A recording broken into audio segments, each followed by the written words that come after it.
Hi friends, welcome back to PF education Telugu. ఇక్కడ ఒక EPF మెంబర్ది PF claim reject అయింది. So దాని యొక్క రీజన్ని మనకు వాట్సాప్లో షేర్ చేశారు. సో రీజన్ ఏంటో మాకు అర్థం కావట్లేదు, ఎక్స్ప్లెయిన్ చేయండి బ్రదర్ అని అడుగుతున్నారు. సో ఇక్కడ నేను మీకు ఎందుకు రిజెక్ట్ అయింది దానికి సంబంధించిన స్క్రీన్ షాట్ చూపించి ఎక్స్ప్లెయిన్ చేస్తాను.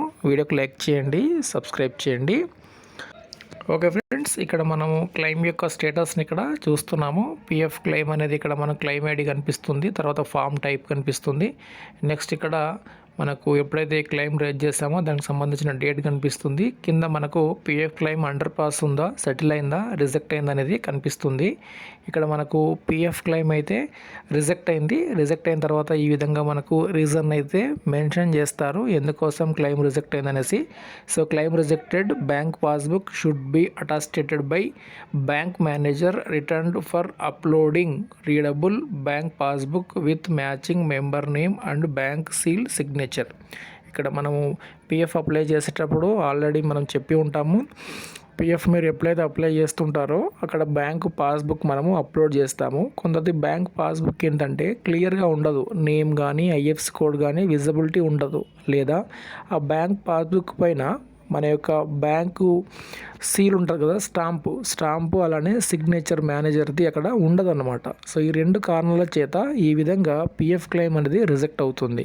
కొన్నిసార్లు అన్నీ సరిగానే ఉంటాయి కానీ విజిబిలిటీ ఉండదు. ఎప్పుడైతే మనం అప్లోడ్ చేసినటువంటి పీడిఎఫ్ ఉంటుంది కదా, అది పిఎఫ్ ఆఫీస్ వెళ్ళిన తర్వాత మన యొక్క క్లెయిమ్ని సెటిల్ చేసే ముందు name, date of birth, IFSC code అన్నీ కరెక్ట్గా ఉన్నాయా లేదా అని చూస్తారు. ఓపెన్ చేసినప్పుడు క్లియర్గా విజిబిలిటీగా ఉండదు. ఎప్పుడో వాళ్ళు పాత తీసుకొని ఉంటారు, అప్పటికి అక్కడ bank account number, IFSC code కొంచెం బ్లర్ అయి ఉంటాయి. కొంచెం వాటర్ పడడం వల్ల కానీ కొన్ని మనం చూస్తాం పాతయి పాస్బుక్స్.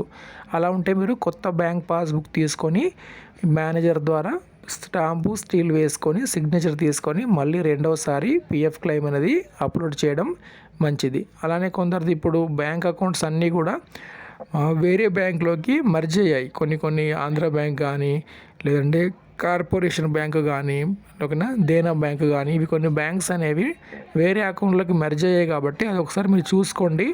బ్యాంక్ అకౌంట్ కరెక్ట్గానే ఉంటుంది, ఐఎఫ్ఎస్సి కోడ్ అనేది చేంజ్ అవుతుంది అనమాట. సో అవన్నీ మీరు చూసుకొని మళ్ళీ మీరు కరెక్ట్గా ఉందా లేదా చూసి పిఎఫ్ క్లెయిమ్ అనేది అప్లై చేయండి. తప్పకుండా పిఎఫ్ క్లెయిమ్ అనేది సెటిల్ అవుతుంది. వీడియోకి లైక్ చేయండి, సబ్స్క్రైబ్ చేయండి. Thank you.